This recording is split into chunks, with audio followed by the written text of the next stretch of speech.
Olá, amigos do Notícias Agrícolas, no ar mais um boletim de mercado, olhando o que está acontecendo com o mercado do boi. Aquela sustentação de preços já não tem mais muito efeito, o que a gente está vendo é uma mudança aí, pelo menos no humor do mercado. As escalas de abate estão ampliando e a gente já vê uma mudança acontecendo no mercado físico e também no mercado futuro de negócios para o boi gordo.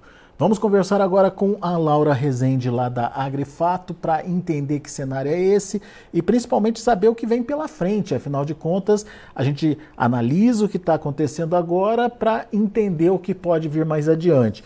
Laura, seja muito bem-vinda. Obrigado por estar aqui com a gente mais uma vez trazendo informações aí do mercado do boi gordo. A gente teve um início de ano que até surpreendeu, né, digamos, pela sustentação aí dos patamares de preços no mercado físico, mas agora nessa segunda quinzena de janeiro a gente já percebeu que a história é outra, enfim, o mercado está com outro humor. Vamos entender que humor é esse, principalmente olhando o que está acontecendo tanto no mercado físico quanto no mercado futuro. O mercado futuro é um exemplo também dessa pressão que começou a se intensificar nos preços, sobre os preços, né, Laura? Perfeito, Alex. Mais uma vez, obrigada pelo convite. É sempre um prazer estar aqui com vocês. Bom, nós não estávamos tão otimistas para esse janeiro, tá? Na contramão até de alguns burburinhos, né? Tinham algumas pessoas do mercado que estavam bastante otimistas para o janeiro, aguardando uma recuperação para o boi, acreditando que iria se ter uma falta de animais prontos para abate pela condição ruim das passagens que a gente está vendo a nível Brasil, né? Efeitos do El Niño, que a gente sempre comenta aí com vocês nas nossas redes, né? O El Niño ele traz alguns efeitos para a pecuária e o principal que a gente está sentindo agora é as condições de pastagens, principalmente Brasil Central e Norte, bem ruins, né? Bem aquém do que poderiam ser nesse momento. E aí, isso está ocasionando aqui para a gente também uma oferta de animais aquém também do que poderia ser. Né? Se não tem pasto, o animal não engorda e aí ele atrasa a sua entrega de abates. Basicamente, o pecuarista, nesse momento, ele teria três alternativas aí, né, do que fazer com o animal com pasto ruim. Primeira alternativa seria vender o animal no peso que está. Então, estava esperando vender um animal de 19, 20 arrobas, vou vender esse animal com 17 arrobas, por exemplo. Segunda alternativa seria vender esse animal magro para uma pessoa para engordar, né, para um confinamento ou algo nesse sentido aí. E a terceira alternativa seria o próprio pecuarista engordar ele dentro de casa. Né? Então, colocar no manejo de semi-confinamento ou um semi-confinamento dentro da própria propriedade. O que a gente tem observado? Realmente, as ofertas de animais prontos para abate estão aquém do que poderiam ser, tá? Então, era para nós estarmos observando o volume de animais sendo entregues para o frigorífico maior, se a condição climática estivesse ok. Porém, é o que a gente sempre veio falando aqui, nós estamos em fase de baixa, então ainda tem muito boi para sair. Derivado daquela retenção de fêmeas lá de 2021, que foi a retenção recorde, né? Então, a gente aumentou a capacidade produtiva da pecuária brasileira lá em 2021 e a gente está colhendo esse produto agora, né? O descarte de fêmeas, que já vinha acontecendo em 2023, a nossa expectativa é de que ele continue em 2024. Então, ainda se tem um volume de animais sendo entregues para o frigorífico grandioso, o que está refletindo aí nas escalas de abate. Nós estamos com as escalas de abate na média Brasil em 10 dias úteis e que, inclusive, alongaram, tá? Frente à semana passada. A gente via na semana passada as escalas na média de 9 dias úteis. Então, já se alongaram. Isso significa o quê? O frigorífico está conseguindo comprar, né, a sua matéria-prima. Então, eles estão confortáveis, conseguindo cumprir suas janelas de compra. E isso tem agora trazendo reflexo nos preços, né? Tem trazido reflexo nos preços, principalmente quando a gente fala nos preços de bolsa. Aí, um outro fator, né? O que está ocasionando esse pessimismo que a gente está vendo, né? Principalmente vimos ontem a Bolsa caindo bastante, essa semana ao todo aí já tem apresentado uma queda significativa, só para contextualizar. Contrato de fevereiro, né? Que é o próximo contrato aí já, ele teve uma queda aí de daria R$ 15, né, frente ao seu máximo, ao seu pico de preço. Hoje a gente está vendo fevereiro a 237, nesse momento agora, né, e ele já atingiu 252. Então, uma desvalorização significativa, né? Só se a gente pegar do início de janeiro para cá, ele saiu de 247 para 237. Então, uma alta de R$ 10 só nesse mês. Se a gente fala no contrato de Uma maio, que é um queda, contrato que né? referencia para Queda, a né, gente Laura? Uma É queda de isso, de 10 queda, reais, né? perdão. É isso, exatamente, queda de R$ 10, perdão. Se for para a gente referenciar, então, o contrato de maio até, essa queda foi ainda mais significativa. A gente viu o contrato atingir 251 e agora está cotada a média de R$ 234. Então, nesse mês somente eles perdeu também R$ 9 aí, né? Então, quedas bastante significativas que a gente acredita que agora deve refletir também no mercado físico.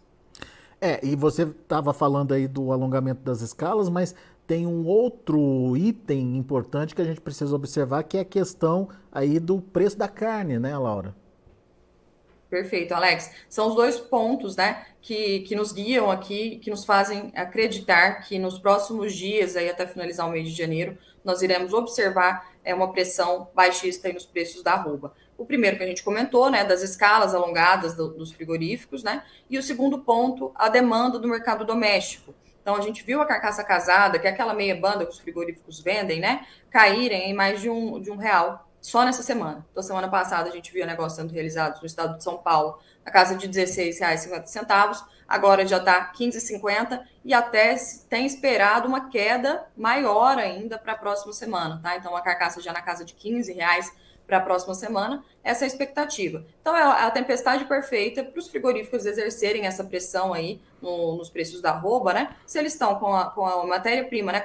Com a demanda aí de oferta, na verdade, matéria-prima satisfatórias, escalas alongadas, e o produto final deles está caindo de preços, né, perdendo valor para o mercado, a tempestade perfeita para eles exercerem essa pressão. E aí a Bolsa ainda precificando preços bem mais baixos do que a gente está vendo hoje no mercado físico, é o conjunto, né, que nos faz crer que nas próximas semanas nós vamos observar uma pressão baixista aí. Muito bom. Então tá, então vamos fazer um exercício aqui, Laura, pensando nessa possibilidade de pressão nos preços, é, basicamente em cima dessas vertentes que você trouxe aí pra gente. A gente começou o ano com arroba sendo negociado em São Paulo na casa ali dos 250, negócio entre 245 e 250 reais. O que a gente pode esperar em termos de alvo dos frigoríficos a partir de agora? Eu acredito que nós vamos ver o mesmo boi China que hoje ainda é negociado no estado de São Paulo, na casa de 250, 245, fala uma queda de R$ 10 e até o final do mês eu acho plausível, dada a volatilidade também que nós estamos observando no mercado hoje. Então a gente está vendo o boi arrancando aí, caindo, né, preços consideráveis, né? Então a gente vê uma volatilidade no mercado pecuário grandiosa aí, principalmente nos últimos 2 anos, a gente tem visto esse padrão, né, de volatilidade. Então, isso me faz acreditar que a gente pode ver, até o final do mês, um boi ser comercializado, o mesmo boi que hoje está sendo comercializado a 250, e para 245, 240, tá? Então, uma queda de R$ 10 aí eu acho que é factível, tá? As indústrias vão tentar isso, pelo que a gente está enxergando aqui. Aí cabe, né, ao pecuarista aceitar ou não essa negociação. Boa. Ô, Laura, a gente está falando do mercado físico e dessa desaceleração, digamos assim, da demanda, né? Agora, tem a demanda de exportação, que, pelo menos com os números que a gente tem até agora, tem se mostrado muito interessante. Exportação tem potencial para incrementar preço nesse momento, Laura, ou por conta de uma oferta maior, ela ajuda só no máximo ali a enxugar estoque? Alex, o que a gente tem visto, principalmente no ano de 2023 e 2024, agora é o que a gente acredita também que vai ocorrer, é que as exportações ela represente aquele respiro final, né? Então é muito mais um fator de enxugamento de estoque e ali e por isso, né, consequentemente, também exerce ali uma função positiva nos preços. A gente viu um 2023 muito bom no quesito de exportação, tá? 2023 se encerrou com uma estabilidade no volume exportado em relação a 2022, que foi o melhor ano da história, né? A gente teve 2022 excelente para exportação, que inclusive lá naquele contexto as exportações estavam mandando muito, tanto que a gente via bônus China aí, né? De até 40, 50 reais para arroba, eu cheguei a ver bônus China no estado de São Paulo. Então, números aí bem grandiosos, 2023, a exportação também foi muito boa, teve uma leve queda de 0,4%, que a gente configura muito mais como uma estabilidade, tá? Um cenário de estabilidade. Isso porque nós ficamos 3 meses sem a China aí no mercado, né? Se a China tivesse permanecido por todo o ano, com certeza nós veríamos aí um outro recorde nas exportações. Então, para 2024, a gente tem uma expectativa de incremento nas exportações, sim, de 2,5%. Nossa expectativa atual, a gente vai ajustando isso, né, conforme for a rota. O janeiro, ele já se iniciou muito bem, tá?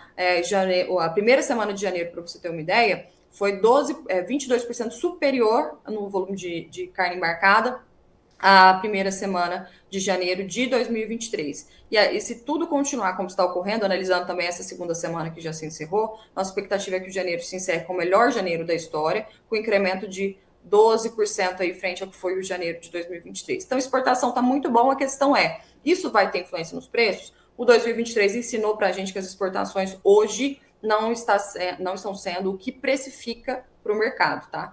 Serve muito mais como um enxugador de estoque, vamos dizer assim, né? Vamos dizer assim, do que realmente ser aquilo que precifica, isso porque eles não estão pagando preços tão competitivos. A gente olha hoje o que o chinês paga, está cerca de $3.000 abaixo do que eles já chegaram a pagar. A gente via antes lá uma carne sendo exportada brasileira na casa de $7.000 a tonelada, hoje essa mesma carne está na casa de 4.500 mil dólares a tonelada, tá? Então, é uma oscilação bastante significativa em relação a preços, tá? E isso tem refletido também na precificação do mercado doméstico, né? Então, a China e mercado externo como um todo, né? Vai ser muito importante para a gente alavancar aí como uma saída, né? O escoamento, uma segunda via de escoamento, mas não acredito que vai ser o que vai realmente ditar os preços para o mercado doméstico. O que vai ditar vai ser oferta de animais terminados e a demanda doméstica. Muito bom. Laura, então tá, conhecemos o cenário agora, né? Agora vamos trazer essa expectativa, vamos levar essa expectativa um pouquinho mais adiante. Você falou dessa segunda quinzena pressionada, tal, mas o pessoal está olhando aí para uma demanda um pouquinho mais forte no início de fevereiro por conta do carnaval. Tem expectativa de que isso possa trazer uma diferenciação nos preços aí? Eu acredito que sim, tá, Alex? O que me faz acreditar que a gente pode ter um fevereiro e um março, também eu estendo isso ao março, tá? Melhores e o mercado um pouquinho mais aquecido do que a gente está vendo hoje. Não acredito num boi acima de 260 bases São Paulo, então uma alta maior do que R$ 10 frente ao que a gente está hoje, tá? Mas eu acredito que nós vamos dar essa barrigada aí agora para o final de janeiro, e aí em fevereiro a gente já entra num cenário um pouco melhor. Por quê? Apesar de a gente já começar a ter uma entrega maior de animais de pasto, né? Aquele animal que era para sair em janeiro e vai sair em fevereiro, vamos dizer assim, eu acredito que o pecuarista vai ter mais poder para arbitrar e escolher os seus negócios. Então, hoje, o pecuarista está um pouco sem escolha, né? Ele não tem pasto, pastos ainda em condições ruins, tá? O animal que ele tem que vender, ele não tem muita escolha, ele tem que tirar daquele animal da propriedade.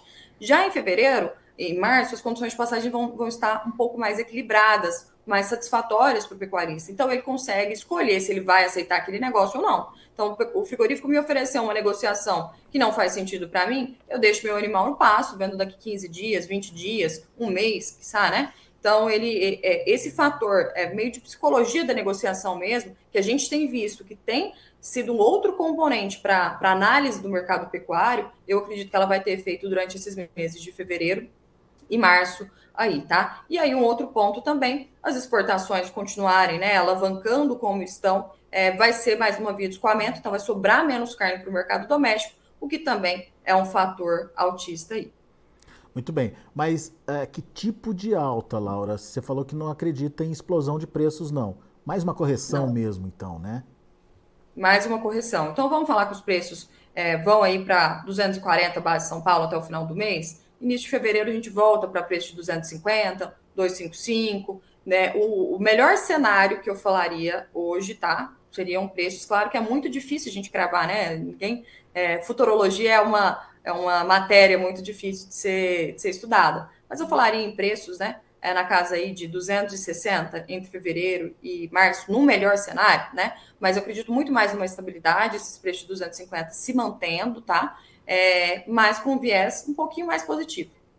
Muito bem. Até para justificar esse gerenciamento aí que o pecuarista pode fazer em relação à oferta de animais, certo? Isso justificaria Exatamente. essa modulação aí, digamos, dos preços. Exatamente, essa modulação, grãos também, né? Apesar do milho ter dado uma baixada aí durante a semana, mas estão mais onerosos do que a gente tinha, por exemplo, lá em novembro, em outubro. Então, isso também influencia, né, para quem quer intensificar, né, a engorda desses animais, né? E aí a segunda via de exportação, como eu falei também, continuando pujante aí.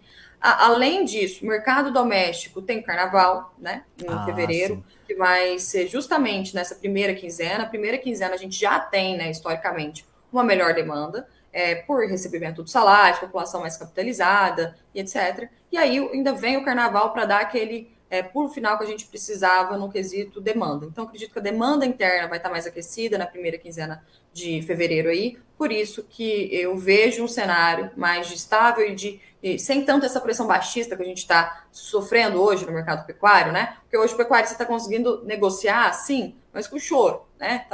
Os frigoríficos estão ali tentando fazer essa pressão de baixa, não estão conseguindo, mas estão tentando até então. Né? Eu acredito que agora vão conseguir, e aí em fevereiro o cenário melhora um pouquinho e se mantém em fevereiro e março um pouquinho mais estável e sem grandes pressões baixistas como nós estamos observando atualmente. Boa, Laura.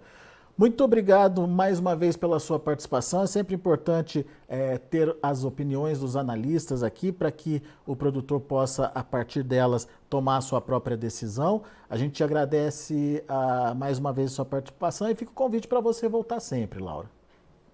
Muito obrigada, Alex. Uma boa tarde a todos. Obrigado, até a próxima. Laura Rezende, direto lá da Agrifato aqui com a gente, trazendo as informações do mercado do boi. Nesse momento a gente tem uma pressão em cima dos preços, tanto no mercado físico quanto no mercado futuro.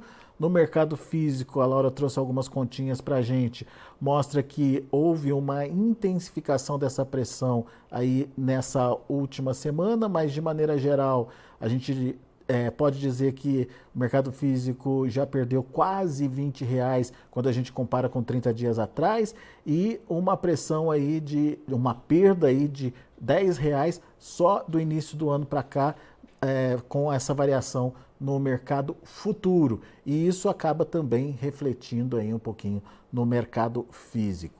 Deixa eu passar para vocês como estão os preços nesse momento lá na B3. Vamos olhar a tela então. A gente tem um janeiro a R$ 243,55, janeiro que está corrigindo para finalizar. Janeiro já está perdendo aí a sua importância em termos de negociação, com alta de 0,08%. Fevereiro, R$ 237,95, perdendo 0,21%. Olha a queda do março, 0,74% a R$ 235,25. Abril, R$ 233, com queda de 0,91%. Indicador CPEA reagiu um pouquinho ontem, 0,64%, fechou a R$ 251,10. Muito bem, são os números do mercado do boi gordo. A gente vai ficando por aqui. Agradeço muito a sua participação, a sua audiência aqui com a gente no Notícias Agrícolas. Lembrando que o Notícias Agrícolas tem informação agro-relevante e conectada.